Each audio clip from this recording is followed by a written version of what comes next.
ఒక అడవిలో ఒక ఎలుగుబంటి ఉండేది. దానికి కష్టపడి పనిచేసే మనస్తత్వం. తను ఉండడానికి ఎంతో శ్రమపడి ఒక గృహను నిర్మించుకుంది. రంగురంగుల పువ్వులు, రకరకాల ఆకులు ఏరుకొని వచ్చి గృహకు అలంకరించుకుంది. దాంతో ఎలుగుబంటి గృహ చాలా అందంగా తయారైంది. జంతువులన్నీ వచ్చి ఆ గృహను చూసి ఎలుగుబంటిని అభినందించసాగాయి. ఆ నోట ఈ నోట ఈ విషయం అడవికి రాజైన సింహానికి తెలిసింది. దానికి ఈర్ష్య కలిగింది. అడవికి రాజును నేను.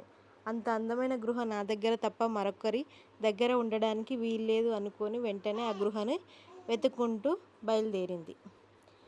సింహం ఆ గృహను చూసింది. నిజంగా చాలా బాగుంది.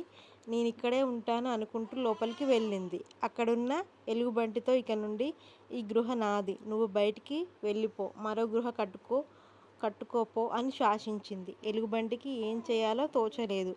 పాపం ఏడుస్తూ వెళ్ళిపోసాగింది. దారిలో ఒక నక్క ఎదురైంది. జరిగిన విషయం విని నక్క బాధపడకు, నేను చెప్పినట్లు చెయ్యి అంటూ ఒక ఉపాయం చెప్పింది.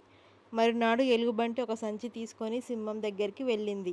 ఆ సమయంలో సింహం నిద్రపోతుంది. ఎలుగుబంటి నెమ్మదిగా ఆ సంచిని అక్కడే ఉన్న ఒక బల్ల మీద పెట్టి బయటికి వచ్చేసింది. కాసేపటి తర్వాత సింహం నిద్రలేచింది. బల్ల మీద సంచి కనబడగానే ఆసక్తిగా దాన్ని విప్పి చూసింది. సంచి మూతి తెరవగానే గుయ్ మని కొన్ని వందల తేనెటీగలు బయటికి వచ్చాయి.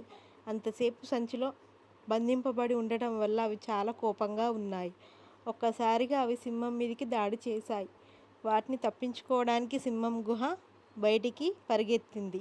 తేనెటీగలు దాన్ని వదలక వెంటబడి మరీ కుట్టసాగాయి. అలా తేనెటీగలు సింహాన్ని చాలా దూరం తరిమాయి. సింహం ఎలాగోలాగా వాటి బారి నుండి తప్పించుకుంది. ఆ సంఘటనతో భయపడి సింహం మళ్ళీ ఎలుగుబంటి గృహ పేరెత్తలేదు. సింహం పీడ విరగడంతో ఎలుగుబంటి తిరిగి తన గృహకి ఆనందంగా ఉండసాగింది.